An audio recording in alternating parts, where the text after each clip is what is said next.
You're listening to Answering the Call, the official podcast of the 12th Man Foundation. Our show provides listeners with an insider perspective of Texas A&M athletics and its greatest supporters. This podcast will bring you exclusive interviews with coaches, athletes, donors, and the dedicated staff of Aggie Athletics and the 12th Man Foundation. You ready? Let's dive into today's episode. Howdy and welcome back to another episode of Answering the Call podcast, the official podcast of the 12th Man Foundation.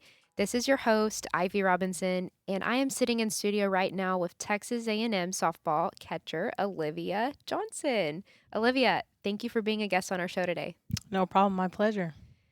Okay, Olivia, really fun question. If you could steal one skill or ability from any softball player in history, past or present, who would you pick and what would you take?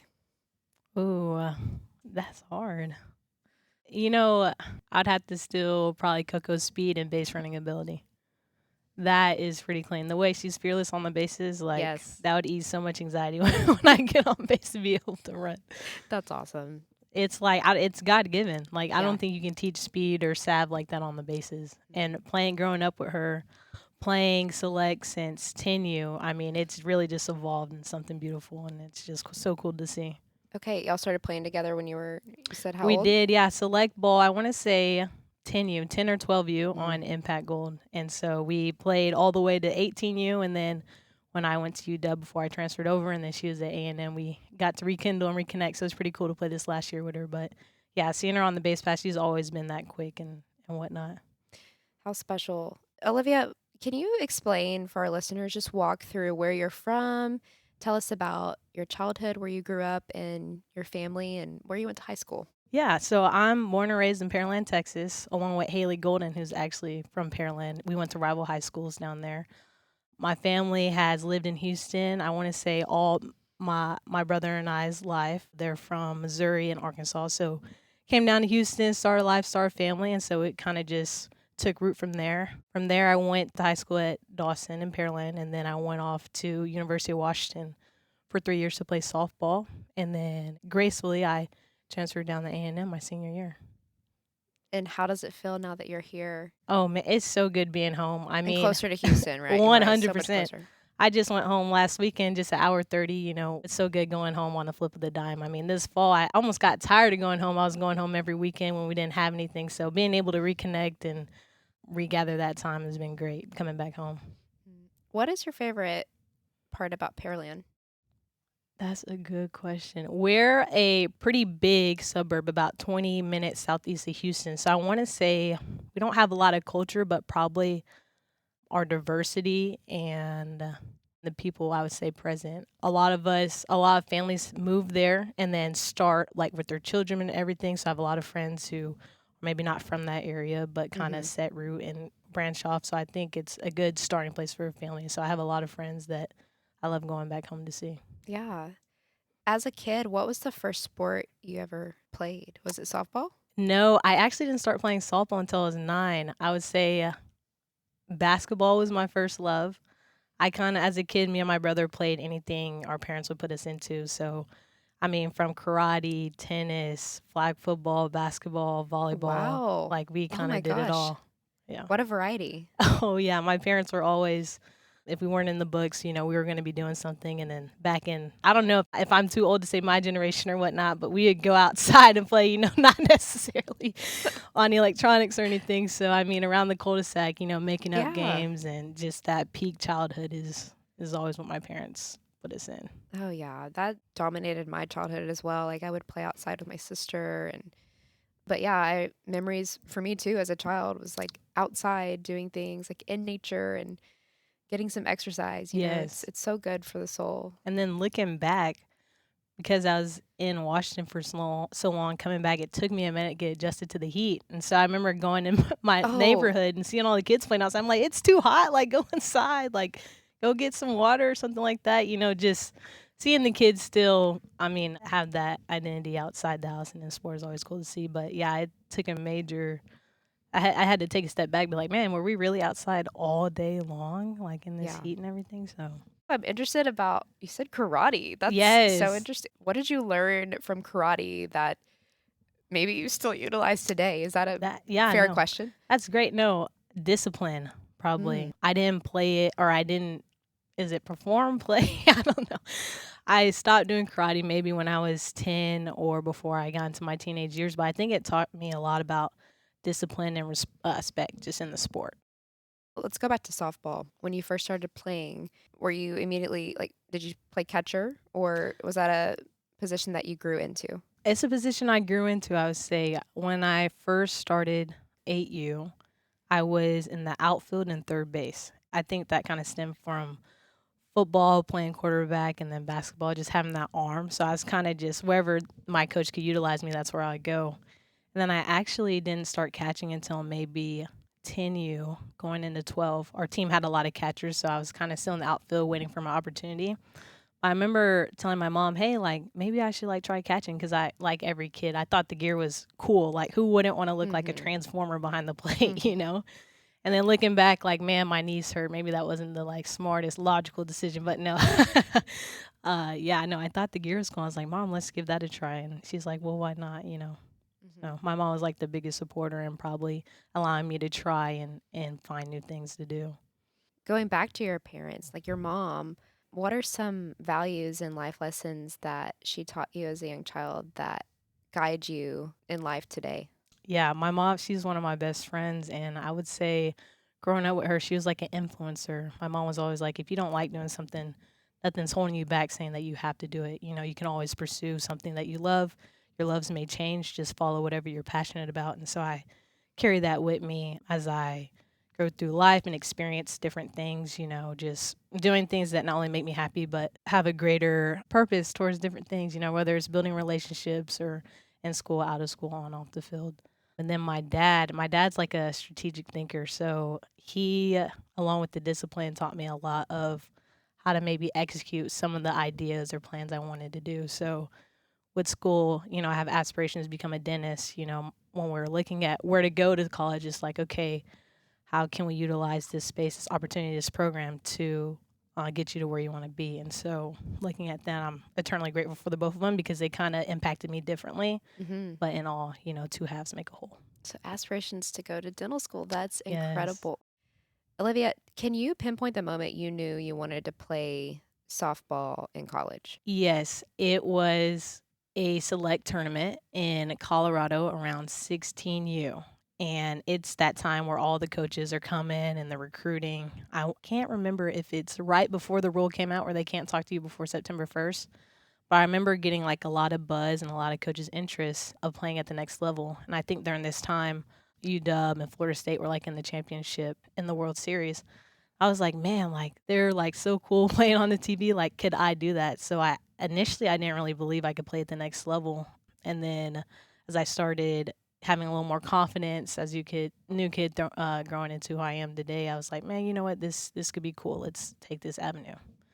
So yeah. That's where, yeah, where that thought and dream began. How Yes. neat. When you first received that opportunity to go and play college softball at the University of Washington, how did it feel knowing that you were achieving that dream and that goal of playing on the next level? It was overwhelming. I remember probably being emotional with my parents when I was deciding or making the decision to commit, but it's an overwhelming thought to have not only like an experience like that, but to, I don't know, a sense of accomplishment. And I'm not one to really boast or anything like that, but I've just felt a sense of pride, appreciation, and just great gratitude for all the experience I had working up to that point, and then excitement for the future, what could come. Hmm. What was your recruitment process like?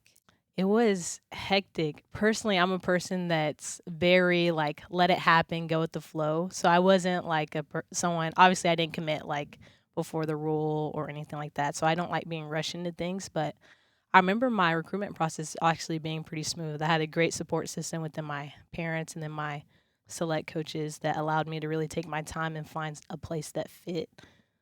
You said you're a go with the flow type person. How do you think your teammates would describe you or even your family? How do you think they would describe you as an individual? Um, Consistent. I think, which is good from a yeah, catcher perspective. Yeah, you 100%. want a consistent catcher. Yeah. I think another word, I've been thinking about this a lot because we have Victor who comes in and helps our team with team bonding and everything. But I hope like the word safe comes into place, like someone that you can come talk to, someone who, won't be in overwhelming pressure or energy to be around, someone that's just calm in the water. Yeah. Do you think there was someone in your upbringing that helped you evolve into that type of person? Or were there characteristics in someone that you saw that you admired? Maybe somebody who was that calming presence for you? Yeah, I think it's accumulation of experiences and people that helped me obviously mold me into the person I am today. But one person in particular was a friend I had in high school. Her name was Gia, and she was a senior when I was a freshman coming in, who was also a catcher. So we spent a lot of time together. But she was always, I mean, coming into high school, everyone's like nervous, oh, I got Mm-hmm. to make all these new Mm-hmm. friends. Like we're starting softball, being on varsity, it could be overwhelming. So I remember just her being like a person I could talk to and just exude so much calmness and confidence at a point in time I didn't know I had myself. So. What were the key factors that influenced your decision to transfer to Texas A&M for your senior year? I am eternally grateful for all the time I spent at University of Washington. I wouldn't be who I am today to this program without them. So I just want to thank them. But I think in coming my senior year, I remember last season my parents weren't able to come to a lot of games because they're all the way in Seattle. It's like a 5-hour flight if you've never been, but it's a beautiful place, but a hard place to get to. And so I think in this last year, I really wanted to play for my family, play for my parents, and really have them. I mean, they've been in the corner this whole journey, so really just pay it back to them this last year. And when the opportunity arose, when Coach Ford and Coach Hargren have called me, it's like, man, what no better place to do it where I could be, a force in the program and really help them get to where they want to be. What are you studying at Texas A&M? I'm studying anthropology. Great. Good for I you. am. What made you choose that? Well, so initially I was biology at UW, and transferring here was kind of hard because I had a lot of credits, and I'm not sure, like, within the credit transfer or whatnot, I wasn't able to get into the biology department right out the gate. Mm-hmm. And so me and Coach Ford just talked and was like, hey, Coach, like, whatever gets me on the field so I can help you this last year. Like, well, academics is obviously going to be taken care of next year and whatnot, but whatever I can do right now, let's do it. And so we found I had some credits in anthropology, and that was the cleanest transition we can make without really too much interference in that process. Awesome. Have you had a class that's been really interesting so far? I actually took a class in the archaeology of ancient Italy.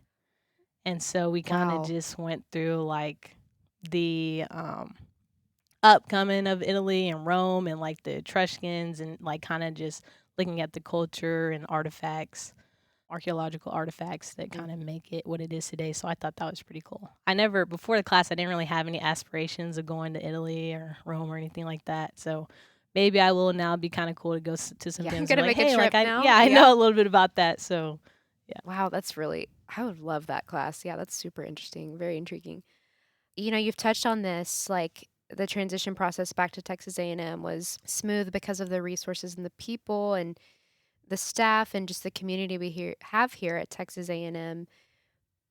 Are there any specific resources or staff members that really helped elevate that transition and have really helped you just be grounded here in Texas A&M and feel like established now that you're a part of the program?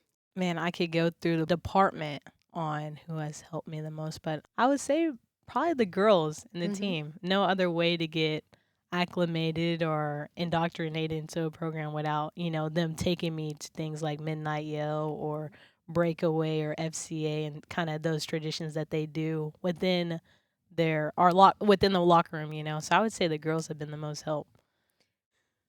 What's been your favorite tradition that you've experienced so far? I think Midnight Yell, which was really hard actually to get into because I found that at A&M everything starts at like 10 o'clock at night or late, like 8. And I'm like, man, I need to go to bed. Like, I'm tired, especially on a Friday after we had 20-hour weeks. And all the girls are like, let's go to Midnight Yell. And so I remember going to the first one where they played Notre Dame. And my teammates are so messed up. Pretty much the whole team went and they have the cannons. And so I had no idea, and we're like sitting right under the field goal, and the cannons are right there, and Oh, no. everyone's got their phone out. I'm like, oh, like they're just recording like the first midnight yell, like let's go. Like people are on the third deck and everything. No, they were recording my reaction to the Oh, my cannon. gosh. So no one told me, and No as one soon as prepped you midnight, for I that. thought I thought a bomb was going off. You were I mean, probably freaking out. I was like, my heart, like I didn't regain consciousness until like maybe 2 minutes later. But they're all laughing and whatnot. I'm like, man, that was kind of messed up. But I have to say, midnight yell has been pretty fun. And then I want to say I went to all of them. Like I maybe only missed two, so that's always a good time. And then I have to go to learn the yells and whatnot. So it's a lot of memorization and practice going on. But that's been pretty fun. Man. In terms of the resources that student athletes can utilize at Texas A&M and the facilities and the academic programs or the mental health and the sports medicine, all of those resources combined, what does it mean to you to have that level of resources, to benefit your time at Texas A&M? Yeah, Texas A&M has state-of-art facilities. I mean, credited to not only the 12th man, but a lot of the donors that are from upper campus athletics. And so it means a lot to me because in my transition to A&M, with having all these resources between the learning specialists, making sure I'm on top of my books, even like from the dining hall, not having to worry where food is, that's been, I mean, night and day great. And that's not something we had at UW, like with the breakfast, lunch, and dinner. So really just taking advantage of that just allows me to not only reach my full potential athletically, but also academically. And so it means a lot for everything that has been given and provided for us. What is your message to, like you just mentioned, 12 Pin Foundation donors and season ticket holders who give back to Texas A&M athletics through coming to games or just donating to a facility project or whatever it may be? What is your message to them? Because many of them are listening to this podcast episode today. I have to say thank you. I mean, I really can't say enough. We actually had the pleasure of meeting some that are closely identified with the softball community with our meet and greet. So I got to meet a lot of them and put a name to a face. And so I just really had to say thank you from the bottom of my heart because they really don't know what that means and how helpful it is to have that support. So it's been great. Staying on the note of just resources in our elite facilities that we have here, let's talk about Davis Diamond and that beautiful stadium. What's your favorite part about Davis Diamond? Man, between that humongous scoreboard, the state of the art press box I got to experience, I mean, there's too many to name, but I guess the field. Our field crew does a great job. It's so upkept, it's beautiful, and something we obviously never have to worry about pulling the tarp or anything. So I have to give the field crew their flowers. Something I meant to ask you earlier. I want to come back to this, but what all did you know about Texas A&M before you started having the conversation with Coach Ford? Like growing up as a kid, did you know a lot about the university? I did. Growing up in Houston, you have a lot of Aggies that are from there or go down there to work. But what Coach Ford has done with the program and Coach Harger and Coach Hev coming in from Arizona, I mean, they have an identity of their own that they're molding and growing every year that she's been here. So it's been just beautiful to see and be a part of. Speaking of Coach Ford, talk about her leadership and walk us through what it's like to now play for her and her staff. And we've talked to several other softball student athletes on this podcast as well, but they all talk about how Coach Ford has just really established this culture and this dynamic of being tough and really standing for the values that this university also stands for as well and putting that on display on the Yeah. softball field. So tell us about her leadership and why you love playing for Coach Ford and her staff. That's a great question because I've had the experience not only playing against her, but now playing for her. And I remember playing against her, catching her hitting. I'm like, man, here they go. Like this team, they're fired up. They're holding the standard. They're 10 toes down behind their coaches. Their coaches are 10 toes down behind them. And so that standard still exists as I go on and play for her now. But I mean, Coach Ford's the type of coach that's going to shoot it straight. I mean, I told my friends she shoots it straighter than whiskey, but it's honestly what you need, and she's gonna tell you what you need to hear. And I really appreciate that her willingness to not only answer questions but provide help and resources to get where we're trying to go. And just knowing Coach Ford, I'm learning more about her every day. But she said multiple times, her mission is not only to prepare us to play on the field, but in the life as strong individuals and women. And so just seeing her purpose live through her has been so cool. And I can't wait to see what else that brings. I love that she has that perspective. And she, when a coach tells their athletes that, I mean, that just establishes this whole atmosphere of like buy-in, right? And I'm sure that makes you want to play 10 times harder for a coach that not only wants to see you succeed as an athlete, but succeed as a person going off into the world. 100%. And when that energy is reciprocated, it makes it so much easier, coming to work and do the things you need to do, because our season's so long, it's going to get hard. But when you have a coach that's behind you every step of the way, guiding you, it really makes the world go round. Do you have any personal goals for yourself during this senior season? And how would you describe the camaraderie this year, the team? Yeah, I think personal goals for myself is I just want to be healthy. I want to give everything I can unselfishly to this team. Accolades will come. If they come, great. If they don't, great. I'm just happy to be here and provide anything I can to the team. And I think the camaraderie of this program, starting first in the locker room with the girls, is we all have a goal. We want to go to the World Series. And so working, holding the line within all of us has been really cool to see. We have a pretty big roster of 26 girls. So 26 personalities, 26 strengths. When you put that together, we're, fighting this uphill battle and really just trying to get to our peak every single day. So that's been great. And then the support staff around us, again, providing everything we need to get there. It's like when you come in, they're providing the fork, the food's already there. All we gotta do is eat. So it's been great. Olivia, do you have any pre-game routines or rituals you have to do before every single game? Nothing too crazy. I'm not too superstitious where KP, one of the girls on the team, has to go through her whole hitting routine, exactly, obviously the same every single time. I'm not that too bought into anything like that, but I would say probably the music I listen to. I'm a pretty let it happen, chill type person. So I won't really listen to maybe very upbeat music. I may listen to some 70s R&B, which is something I really love like. that. Yeah, to get me just in the zone, I'm chill, heart rate's at a cool 50, 40 beats a minute. So something like that to kind of set the mood, and then just getting taped, and I may put my clothes on a certain way. Yeah. What do you think's the craziest ritual or superstition you've ever experienced in your whole softball career? And you don't have to name anyone specific, but is there anything Put really them on weird? blast. Yeah. Yeah, call them out. I'm not sure. I want to say something that I found unique was one of the girls at Washington, maybe.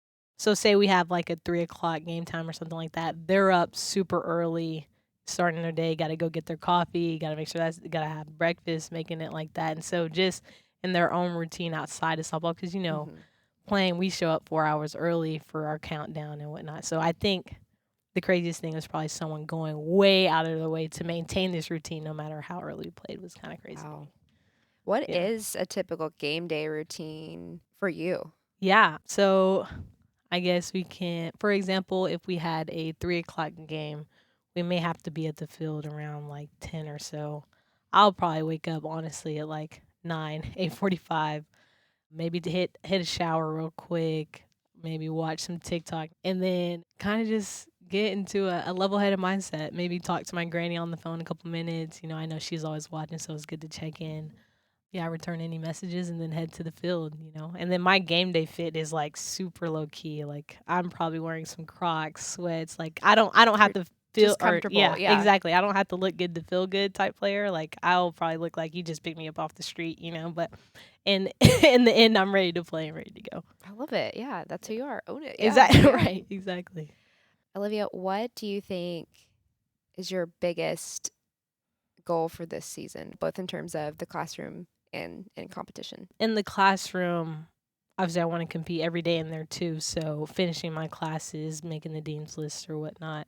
I guess it's not, unfortunately, but I will be graduating the next year.